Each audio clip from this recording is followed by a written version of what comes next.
Quan ơi, học lơ. Anh ngon nhá.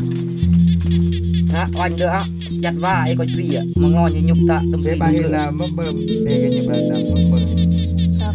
Phê phê tao cụ. Ikwan Mnong. Il vient juste d'avoir 10 ans. Demain, il part chasser dans la forêt avec Makwan, son père. Son oncle Mabé les accompagne.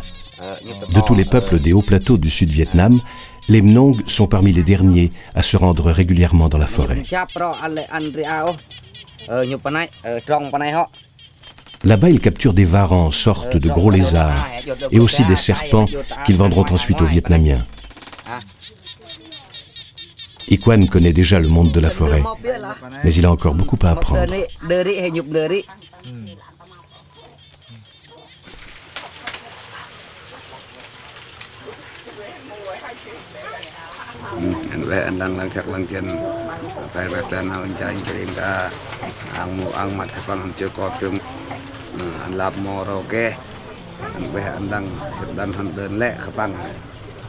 Le soir venu, le sage du village sacrifie un poulet autour d'une jarre sacrée.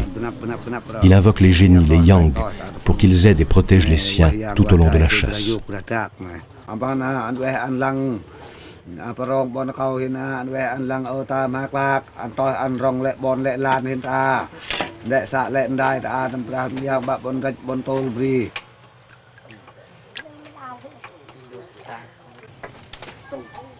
Après de longues incantations, le partage du vin de riz vient clore le rituel.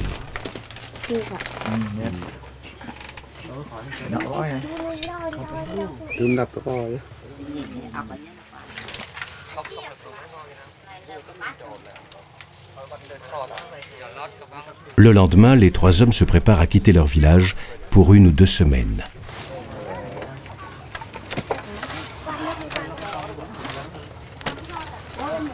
Sur l'éléphant qui appartient à Mabé, ils installent la nacelle de transport.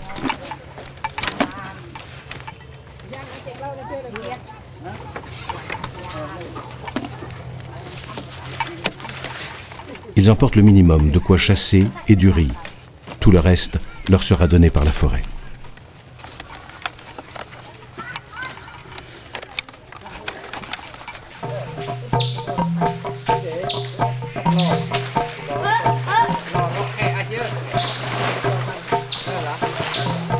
Entre les Mnong et les éléphants, c'est une longue et belle histoire.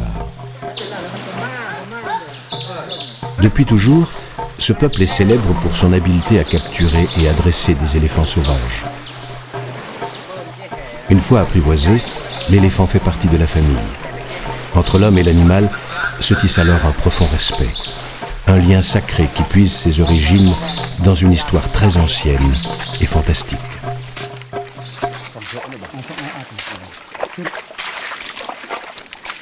Tout a commencé près d'un trou d'eau.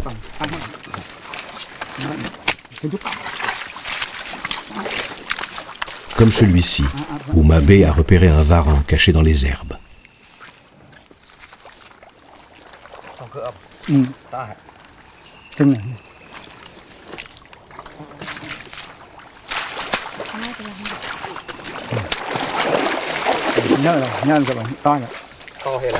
Un jour donc, des Mnong avaient attrapé des varans. Tandis qu'ils les mangeaient, ils furent soudain pris de terribles démangeaisons. Ils se grattèrent très fort, si fort que leur peau épaissit, et qu'ils se mirent à enfler. Enfler tellement qu'ils se transformèrent en éléphants. Désemparés et terrifiés, ils rentrèrent chez eux. Les autres villageois acceptèrent de les nourrir le temps qu'ils apprennent à vivre dans la forêt. En échange, les éléphants leur firent cette promesse. Chaque année, leur dirent-ils, vous pourrez capturer certains d'entre nous pour vous aider au village. Mais vous nous laisserez naître libres.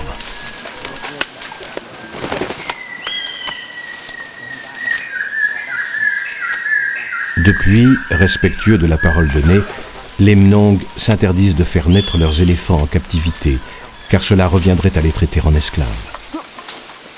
Un sort impensable pour les fils de leurs ancêtres. Autrefois, le responsable d'une telle infamie pouvait être puni de mort.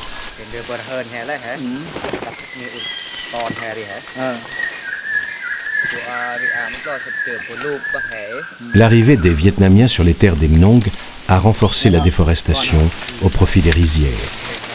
Aussi aujourd'hui, plus encore que par le passé, les Mnong ont conscience de la valeur de la forêt. Ce monde sauvage et mystérieux qui n'appartient qu'à eux.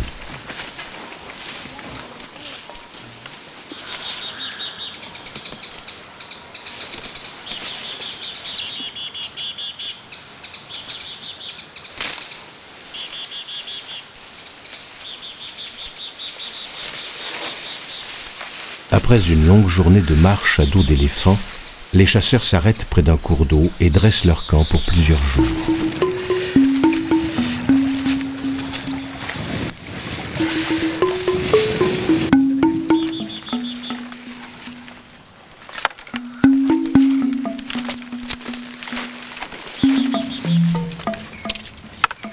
Pour le repas, Makwan cueille des pousses de bambou. De leur côté, Mabé et Ikwan se chargent de la pêche.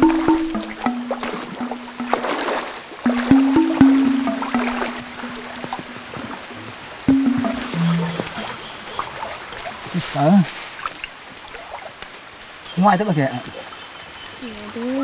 Ngoài này sao cái bẩn ngoài? Đó. Ngoài.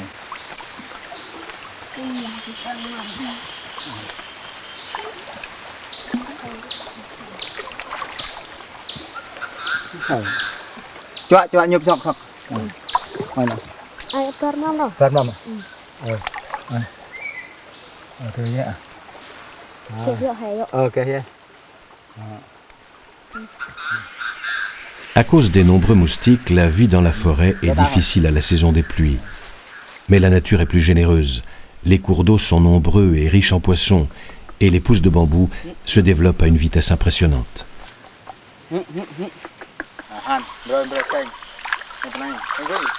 Ikwan apprend à son tour à jeter le filet, une technique moins évidente qu'il n'y paraît.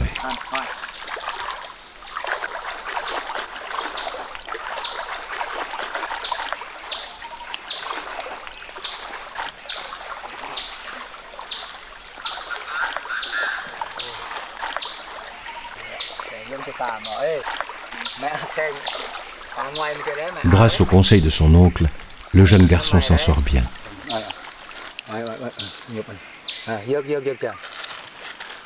La pêche est bonne. Mabé peut être fier de son jeune élève. Encore quelques séances d'apprentissage et Ikwan sera capable de pêcher tout seul.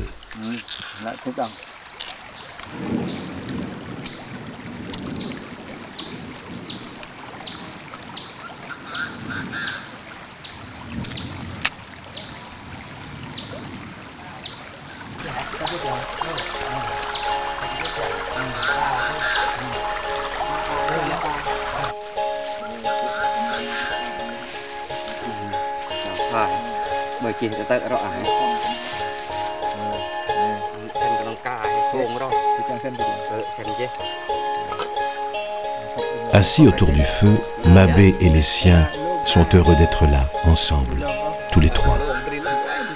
L'espace de quelques jours, ils redeviennent des nomades au milieu de leur dernier espace de liberté, la forêt.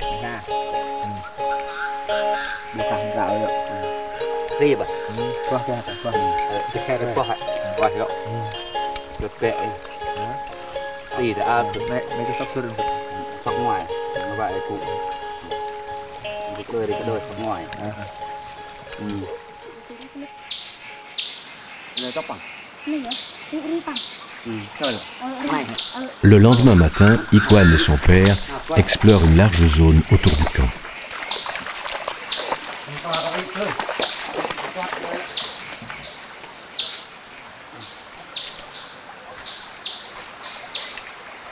Ayant repéré un varan très haut dans les branches, Makwan grimpe à sa recherche.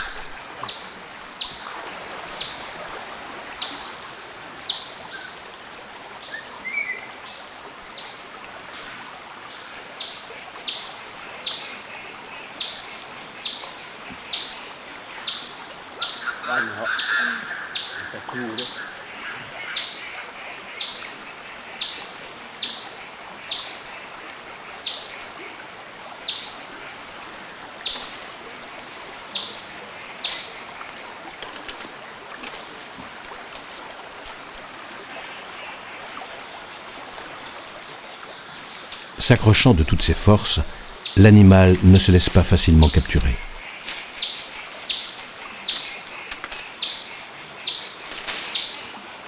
Makwan fait attention car ses mâchoires sont redoutables et il doit le prendre vivant. Mort ou simplement blessé, le gros lézard n'aurait plus aucune valeur. Les Vietnamiens n'en voudraient pas. Quant à le manger, Makwan n'y tient pas vraiment vu ce qui est arrivé à certains de ses ancêtres.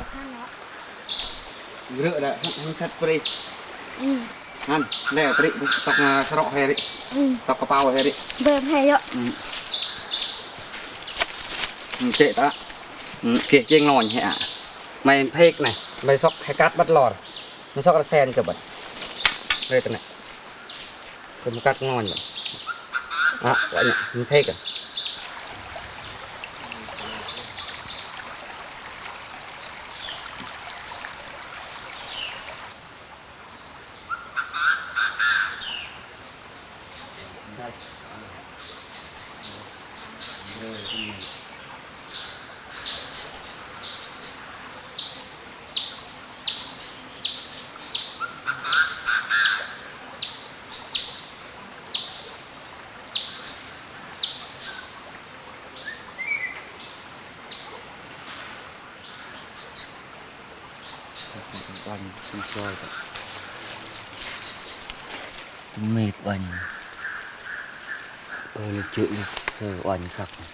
Après avoir minutieusement fouillé les rochers, Makwan désigne à son fils des traces intéressantes au bord d'un trou. Leur sens montre en effet qu'un serpent se cache à l'intérieur. Là encore, il faut l'attraper vivant, malgré le danger qu'il représente.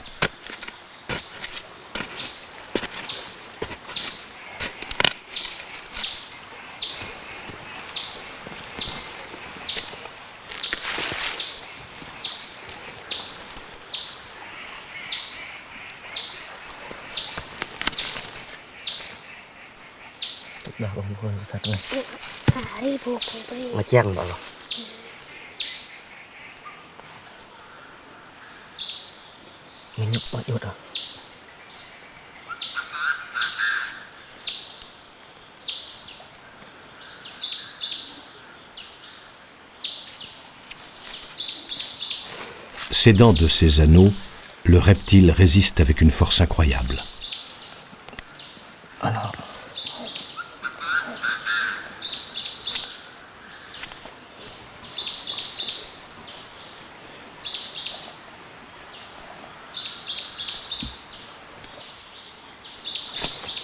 Makwan manque de se faire mordre, mais parvient quand même à saisir sa proie.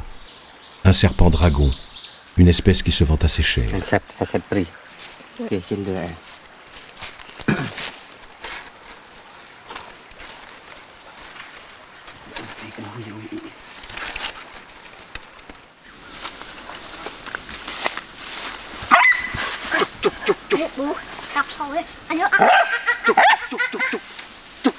Plus tard dans l'après-midi, les chasseurs ont trouvé un serpent beaucoup plus dangereux.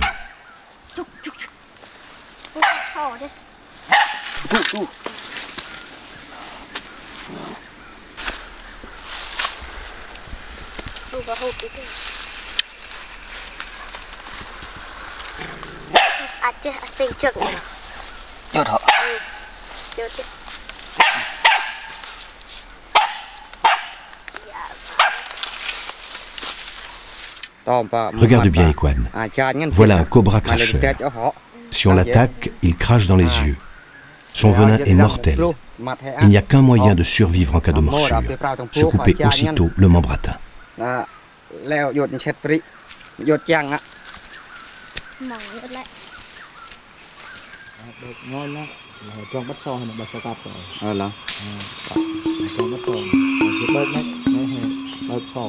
Le soir au camp, les trois hommes joyeux fêtent la capture du cobra.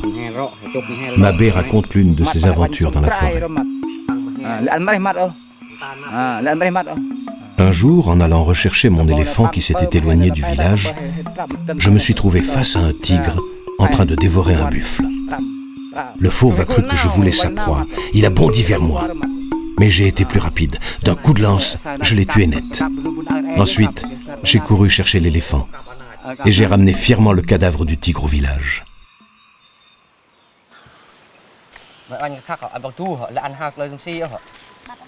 Le lendemain matin, Makwan décide d'entraîner son fils à poursuivre et attraper lui-même un varan.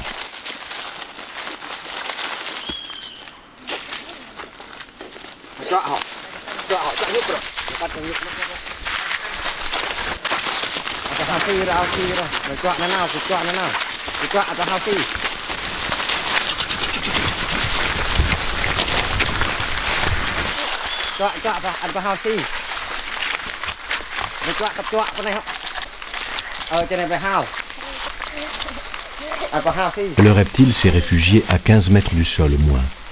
Ikwan va quand même devoir aller le chercher.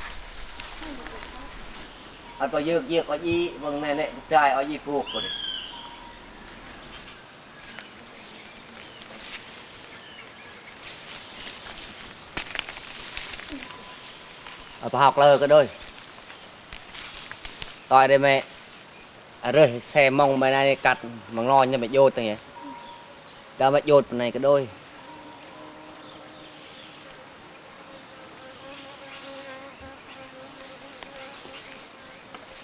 khử giết kinh mày cụ anh có khắc đấy.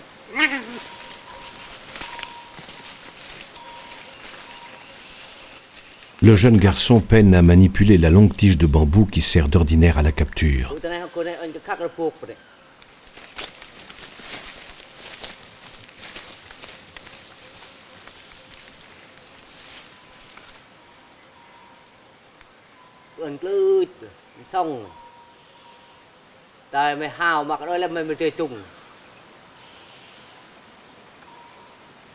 Bờ mong hào này bờ mong quạch mình hào cơ đây đó hả? Mấy năm có út này họ mình hao mong này.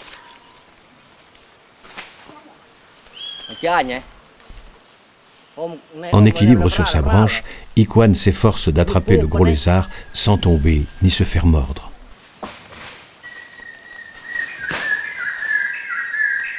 Như buộc con này mày.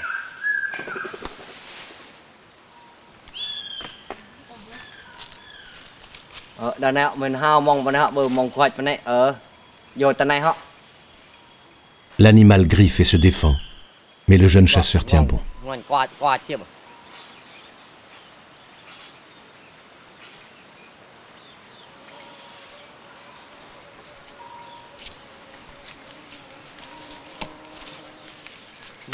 Rơi này. Mà cơm những chai rồi này kia gì là ngon nhỉ. Bớt lại. Tha bây giờ. Kia gì răm chứ. Kia xếp chứ. Makwan est heureux et fier de son fils. Mais maintenant, il doit faire la même chose avec un serpent.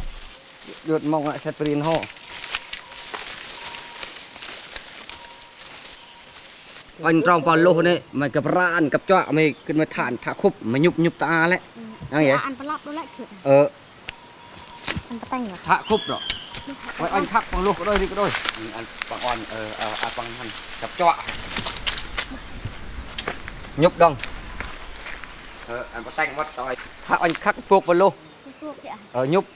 Run khắc nhục rồi. Nhục phuộc vào này. Nhục vào này anh chết tân tóc hè. Anh ta đông. Rapide et agile, Ikwan apprend vite.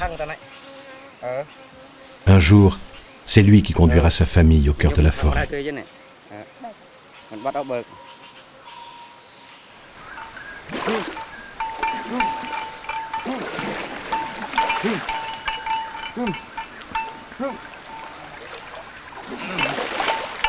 Pour achever son apprentissage, le jeune garçon va maintenant apprendre à guider l'éléphant de son oncle.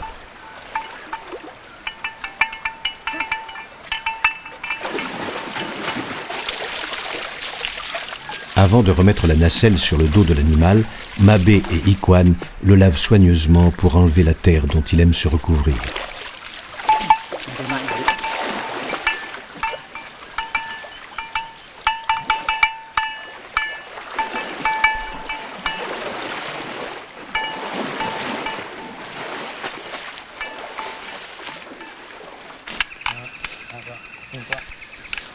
Les Mnongs sont les derniers à capturer et à dresser des éléphants sauvages. Partout ailleurs, ces animaux sont élevés en captivité. Autrefois, le grand-père du jeune Ikwan partait en forêt pour attraper des éléphants sauvages. Hélas, il est mort sans transmettre son savoir à son fils, Makwan. Aujourd'hui, seul l'oncle Mabé possède un éléphant dont il a hérité, mais il ignore comment capturer ces animaux. Dommage pour Ikwan, il aurait tant voulu apprendre.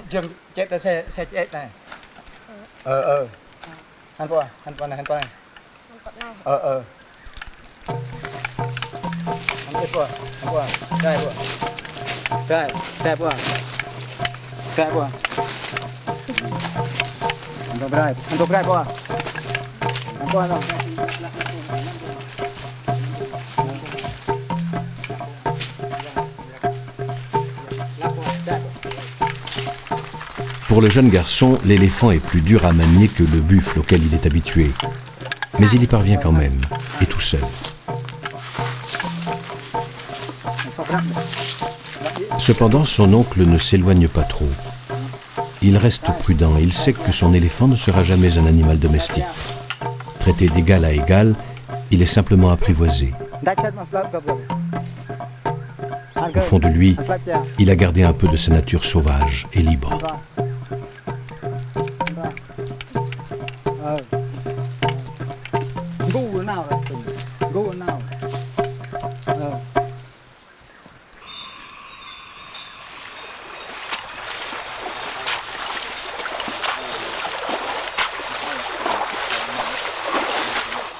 La chasse a été fructueuse. Le cobra se vendra cher, mais seulement s'il est vivant. Il faut donc rentrer le plus tôt possible. Makwan et les siens repartent vers le village.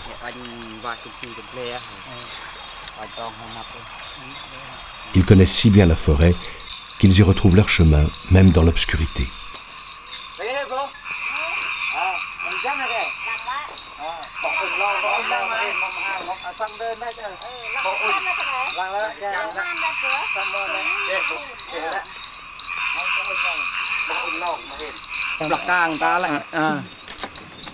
Tard dans la nuit, la mère d'Ikwan les accueille dans la joie, impatiente de connaître les nombreux exploits de son fils.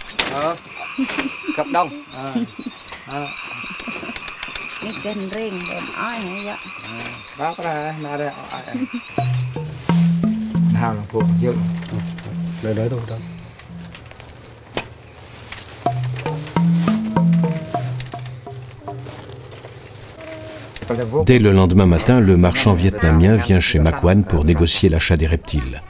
Lui-même les revendra aux Chinois qui les utiliseront pour la pharmacopée. Ce commerce entre les Mnong et les Vietnamiens existe depuis toujours. Il a commencé au temps où ceux-ci vivaient sur le littoral et se poursuit aujourd'hui alors qu'ils s'établissent sur les hauts plateaux.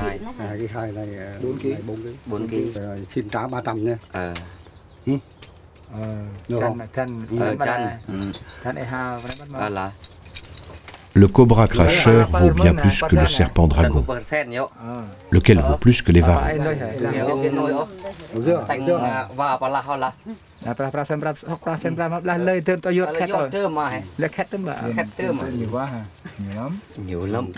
Après une longue discussion, les trois hommes finissent par trouver un accord.